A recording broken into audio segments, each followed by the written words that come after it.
Hey there, listener. Corey Andrew Powell here, and I'm excited to share that Motivational Mondays is now sponsored by BetterHelp. Feeling stressed or anxious? Well, BetterHelp brings you online therapy that's convenient and affordable. NSLS members get 50% off your first month of BetterHelp when you sign up at betterhelp.com/NSLS or click the link in the show notes. Start your journey to better mental health today.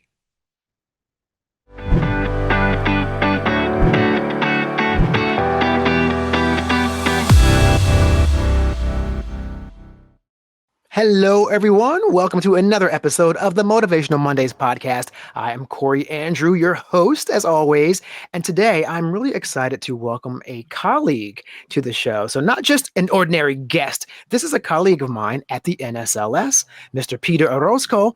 And Peter is dedicated to social learning and being a facilitator and a speaker and a coach of mindfulness. Now, his personal journey was impacted by a near-death experience at age 17, which profoundly shaped his life and his passion for social learning and community building. With a master's in public administration and nonprofit leadership through the National Urban Fellowship, Peter has committed his life to fostering communities that promote healthier living and more fulfilling lives. Peter, welcome to Motivational Mondays.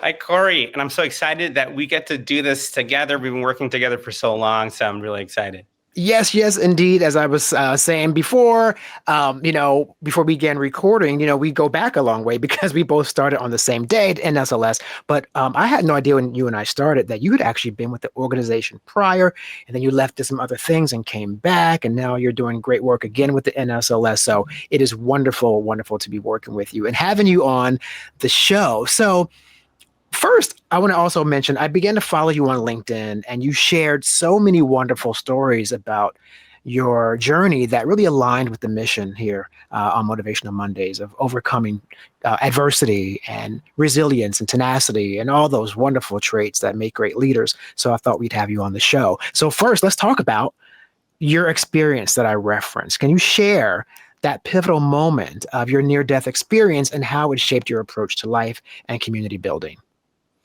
Yeah, absolutely. Thanks, Corey. So some context here. I'm a type 1 diabetic, and I've been a type 1 diabetic for over 20 years. And this situation that Corey is addressing is, this happened when I was 17. I was an undergrad in college, first semester in college, freshman year.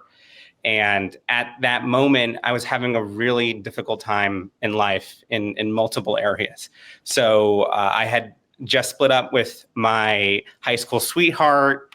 I thought that was someone I was going to marry. I'm in the first in my family to ever go to college, and it's just stressful, like trying to make it to classes on time, not really adjusting too well. And on top of that, as a type 1 diabetic, my blood sugar numbers were not in range. So as a type 1 diabetic, you want to be in a certain range between 80 and 120. Those are the magic numbers. And one day, in a fit of confusion and reactivity, I said, I'm going to try to gain some type of control in my life, and I'm going to do something crazy. I'm going to double the amount of medication that I take, insulin. And I decided to take double the amount and see what happens. And miraculously, in the middle of the day, my numbers were perfect. They were 95, 100. That's where I want to be. And then I said, great, I can forget about this. I don't recommend anyone do that. And also, I wasn't choosing an action from a wise state of mind. It was reactivity. So what ended up happening was I went to bed that night forgetting that my little device, I had a device connected to me that was giving me medication. Not only was it giving me double the amount of medication, it was giving me double the amount every hour. And when I went to bed, my blood sugar number started to dip below 80, 70, 60, 50, 40.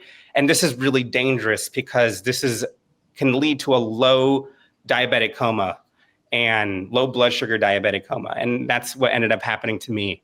In the middle of the night before I went into the coma, my body tried to wake up. I tried to move, but because I had lacked energy, I couldn't move my body. And I remember my body just releasing all of these endorphins, this fear. just to try to wake up, and I couldn't move.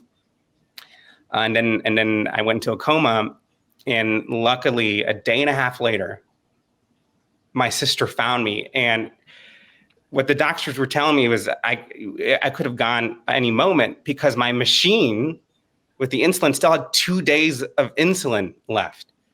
And it's amazing that I even made it that long.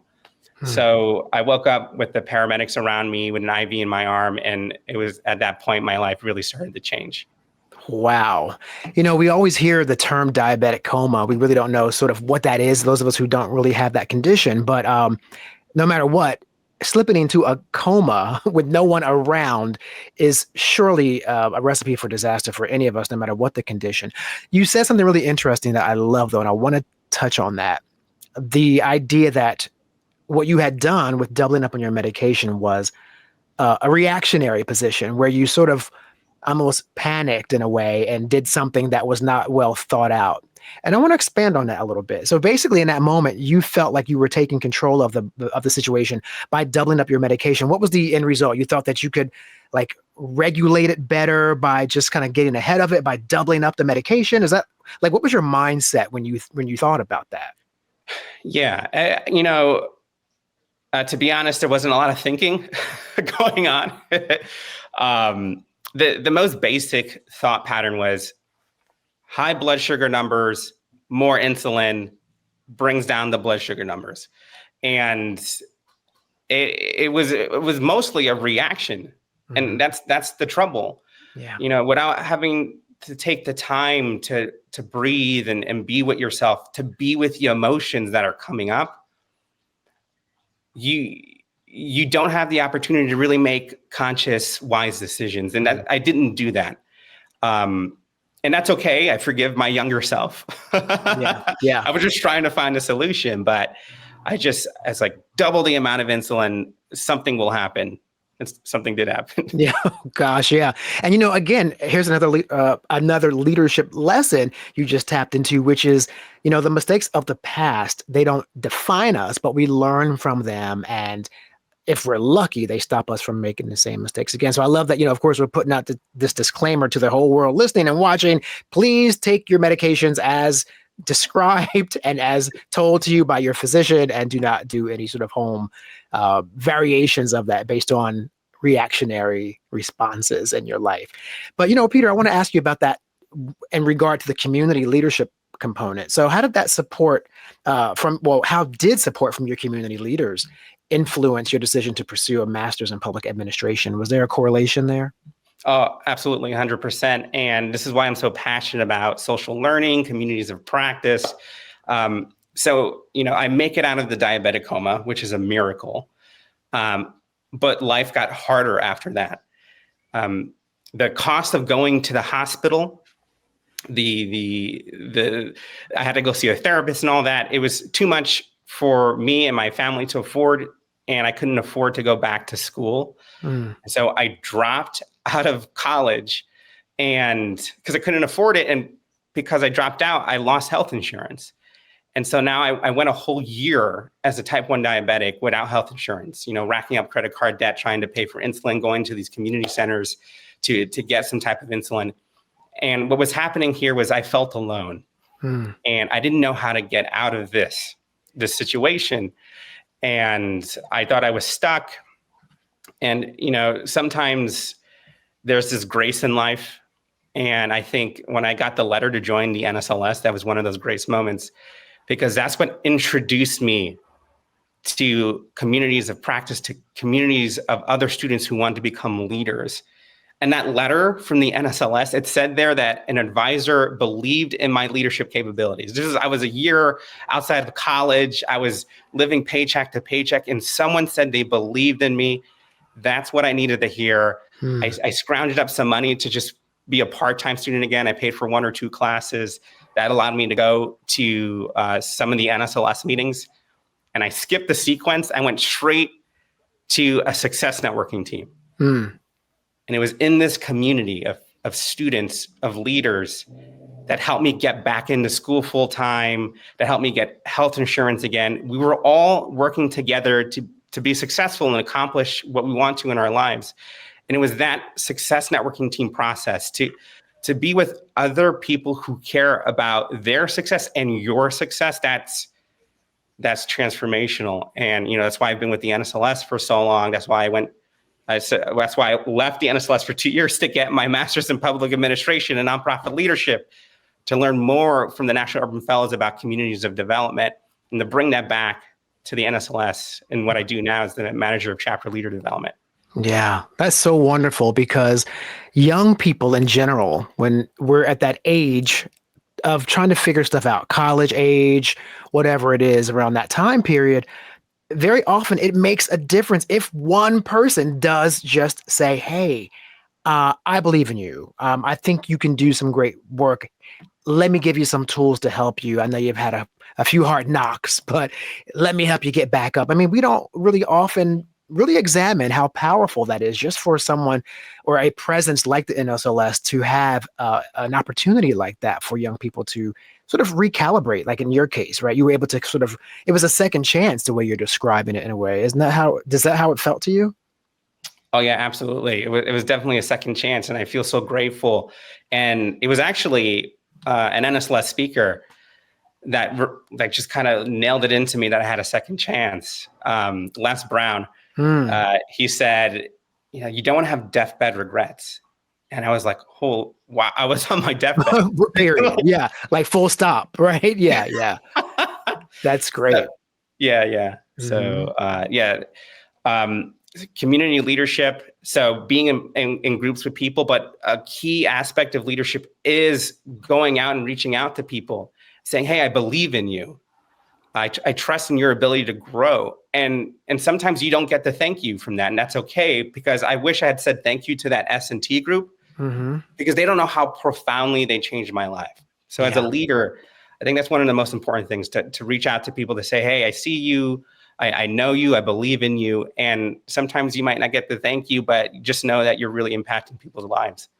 Well, in that case too, is that like sort of when we expand that to the notion of what is a learning community, when you talked about the S&T, and we should probably, if you wouldn't mind, just maybe briefly summarize for those who don't know, how the S&T works, the success networking team, like, its purpose and how it actually helps you sort of stay on point to goals and aspirations. Yeah, sure. So really basic overview. First, I really encourage you to come and do a success networking team. That's where you really get to know and experience this like life-changing community of practice, this learning community. But what happens in a success networking team is there's about 4 to 6 people in a group. Each individual in that group has their own goal that they want to accomplish. And so you say the goal to the group.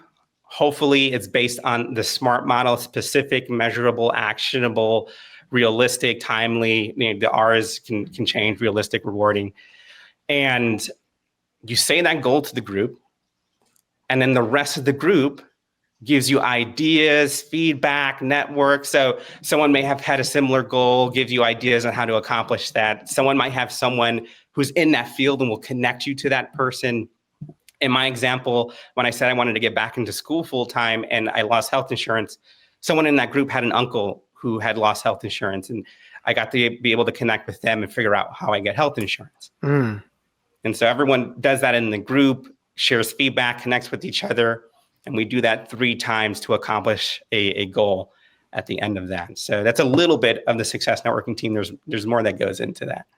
Wow. Yeah. I mean, I hear like nothing but great ideas come from that, and people really get to sort of implement dreams and ideas they didn't really think about maybe putting forward. I think I participated a couple times in some exercises, and someone said, well, what's your goal? And I'm like, I want to be on the Tamron Hall show as a guest. And I was just kidding, as a contributor to the Tamron Hall show. And someone in the S&T group was like, well, let's figure it out. How do we do it? Who do we know in TV? Who can we call? Like, it's like the brain starts working and people really start to help you with these goals. So it's really, really important that, people take an opportunity to put some of these plans in motion. So what strategies do you think you would use, or do you use actually, to help employ students, like young people, to stay focused and maybe see beyond today? Because when you're young, I think you're not really looking to a future? I mean, how do you relate to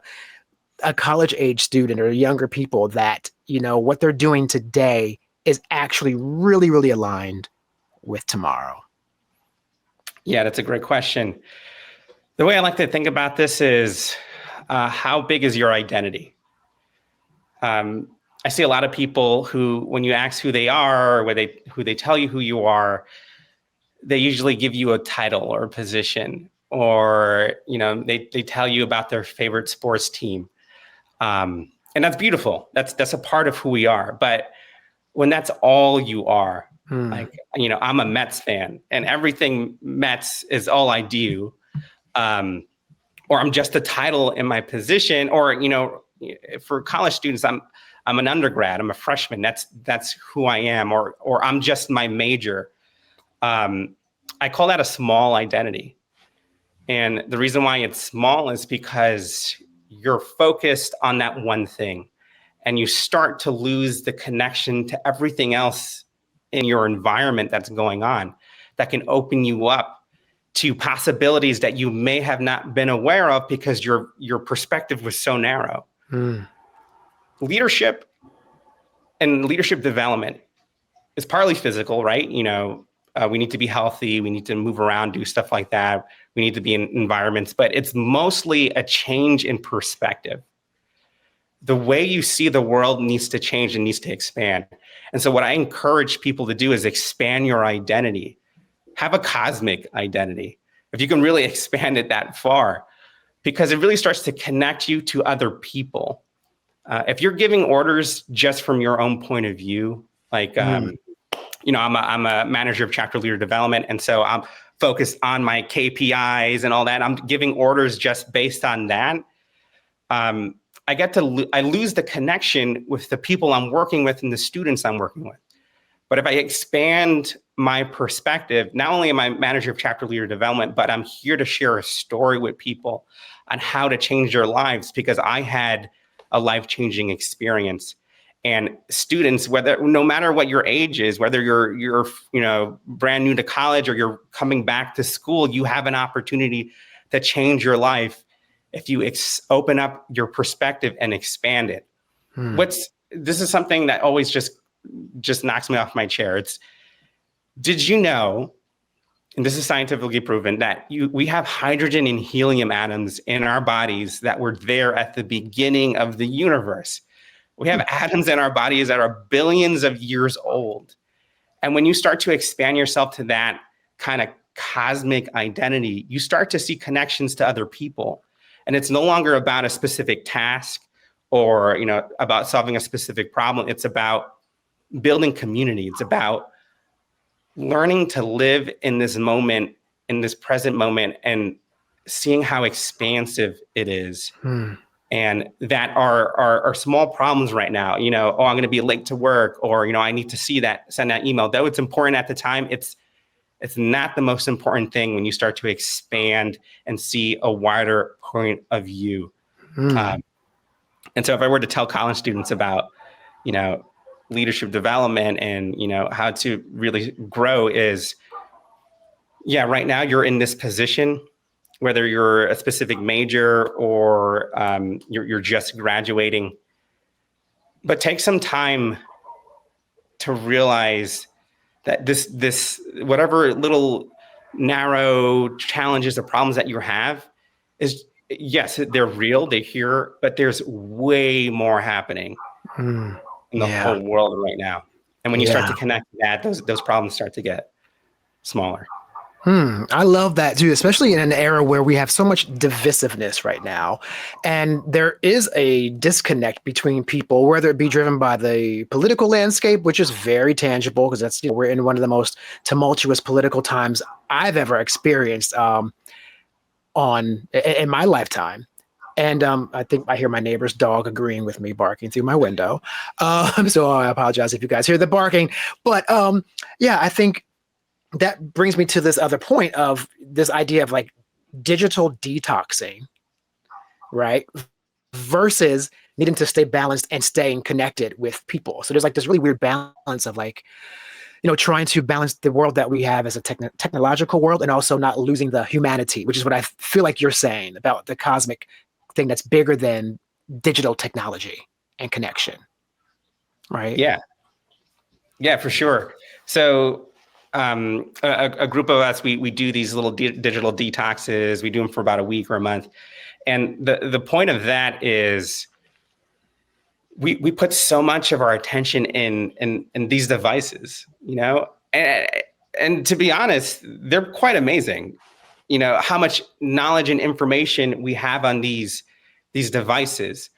The problem is information alone is not enough for you to transform. Hmm. It's not about information, it's about transformation. And this includes you being active in the world, seeing people around you, not getting stuck on the scroll. And so what we do with the digital detoxes is it's not about saying that technology is bad. Technology has been useful. But again, we've narrowed our focus so much into these devices that it's starting to dictate the way we live. There was a point in my life where this thing woke me up in the morning, told me where to go, and then told me what headlines to read, and it was pretty crazy. So the digital detoxes, they help you create some space from the technology. And I think, some people get confused with the digital detox and say like technology is bad and all that. No, it's not bad. I think we're just too hooked to it. We need some space. Yeah. And when you can create space from these devices, from this technology, from some of the news that's going on, again, you can start to widen your perspective and say, okay, like, well, what else is going on in the world? There are some beautiful things probably happening in your neighborhood right now, but we're too focused on what's going on in here. Yeah. And so it's I highly encourage anyone to take some time to do a little digital reset. Just shut off your phone for a whole day, and then see how you change. See what opens up for you, because that's really important right now. I just did that myself. And it's not easy because I kept feeling like this urge to look over at the phone or, pick it up and but it's almost like going through withdrawal. So the term digital detox, is pretty spot on because I felt like for the first few minutes, I was like, okay, I'm missing something. But then after I got through that, I felt like my eyes felt better because I didn't realize how much they were probably fatigued from staring at a screen. And not just like, you know what, I'm going to just lay back and watch television. I'm not going to watch the news at all. Turn that off too. And I binge watched something on Netflix, which was just something I don't do normally. And you're right. It felt like a treat, right? I caught up on a mini series that I had been hearing about that people had been talking about that I didn't participate in the conversation because I hadn't watched it. I was too much watching CNN, So yeah, I mean, there was something to be said about like really just kind of disconnecting and having some me time. And I also think when you're away from technology, it's a good contemplative time for you to think about your life without other voices coming at you as well. That's a really big one, I think, that I have found. I would love to talk about your role as a manager of chapter leader development. And so when it comes to your specific role, are there some challenges you see for leaders that you try to maybe focus on to help them overcome? Or do you see that, there's a lot of leaders out there who are really sort of like nailing it, doing their thing, or you see there's some room for improvement in your line of work? Yeah. That's a great question. And we see it all. There are some students and some chapter leaders who are nailing it, and it's pretty amazing. And I learn from them. There are students who are having a little bit of a challenge. I think if we're going to name one challenge right now that I'm seeing with chapter leaders is just feeling like they don't have the time or the confidence to step into one of these positions. And that's a real thing. And I am glad that students are bringing that up. But I think what a lot of student leaders and maybe even some older leaders are challenged with is we get caught in the idea that we're always supposed to feel happy and everything's supposed to feel great and all that. And that's important. We need that in our lives. But we want to be a whole human being, a full human being. And that also includes dealing with fear. It also includes, dealing with some confusion and doubt. And that's part of the whole human experience. And when I talk to younger chapter leaders and younger students who want to become chapter leaders, they're afraid of making a mistake. But making mistakes is your path to transformation, is your path to growth. And I think one of the things we need to realize is that we're not going to get rid of fear. We're not going to get rid of anxiety. And in fact, fear and anxiety can serve a purpose for us. To prepare for something. Getting ready for this talk, I was a little nervous. We're going to be 100% vulnerable. But, I worked with that feeling and said, okay, let me prepare a little bit, maybe make sure my mic is working and all that. And so that helped me be more comfortable here. But the most important thing that I want, especially young leaders, but any person in their leadership journey to realize is not that we no longer have fear. But the transformation is that fear no longer has the ability to determine who we are. And that quote comes from James Finley, who's one of my favorite teachers. And the way you are able to be with fear and not let it determine who you are is having what we were just talking about earlier, a contemplative practice, a practice where you can be with yourself, to simply breathe for 5 minutes. And acknowledge the fear that's coming up and to ask yourself, well, where is this coming from? And sometimes the fear is real and we need to work on certain things to navigate that fear. But a lot of the times the fear is self-created. It's the fear of people not liking me. It's the fear of, making a mistake. And when you're able to be with that and breathe through it, and start to use the mindfulness practice, which I highly encourage everyone do. When you can create that space with your breath, when you have the awareness of fear is no longer fear. It's no longer fear as your identity. Awareness as a fear is now a space between who you are and this emotion that's coming up. And now you can decide what to do with it. Going back to my diabetic coma experience, if I was able to sit with the emotions I was having fear, confusion. If I was able to sit and breathe with that and acknowledge the fear that was coming up. Okay, my blood sugar numbers are out of control. I do need to do something about that. Maybe doubling my insulin every hour wasn't the best idea. Maybe what I needed was to go to other people for help. Right. And so, again, one of the challenges I see with young student leaders is, being afraid that they become their fear, but don't fear, if that makes sense. Oh, it does. Yeah. No, it does. In fact, the leaders I've had on this show, the most successful ones, have said the very same things that you're saying now, like the most successful, in the business space, like the CEO of Chuck E. Cheese, for example, or, really big brands where there's a CEO who's just rocking it. And their personal journey, a common denominator is their personal journey is full of these moments when they were given an opportunity and they had no idea how to do it. They were terrified. They thought they'd say yes and then get on the job. And then what if I bomb? What if I blow it? What if they realize I can't do it? But the successful ones all said yes. And instead of being afraid, they said, I said yes. And I said, I'll figure it out when I get there, And that was the difference versus what you're talking about is really important. Not letting fear paralyze you to the point where you don't even take the opportunity. You just almost like stunt your own growth and development because the fear paralyzed you and stopped you from getting ahead. And I think that's the bigger tragedy. So I really love that, that you shared that.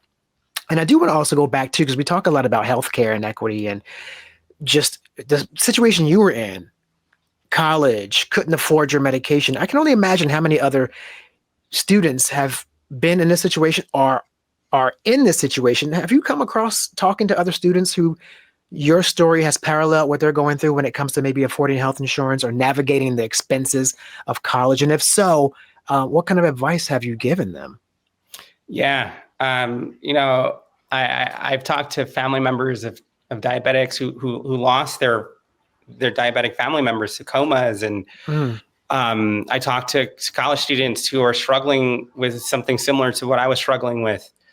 And it's, we have to acknowledge that this is still a problem, is a sad thing that's happening. And mm, I think, you know, when I was going through my challenges with, you know, the health insurance, not having health insurance for a year, I didn't give myself an opportunity to be sad, which might sound strange, but I think for a lot of us as diabetics who are struggling with this, we kind of fight this feeling of like being sad about the state of the world and what's happening. I think sadness is really important if you know how to process it, to let it be there.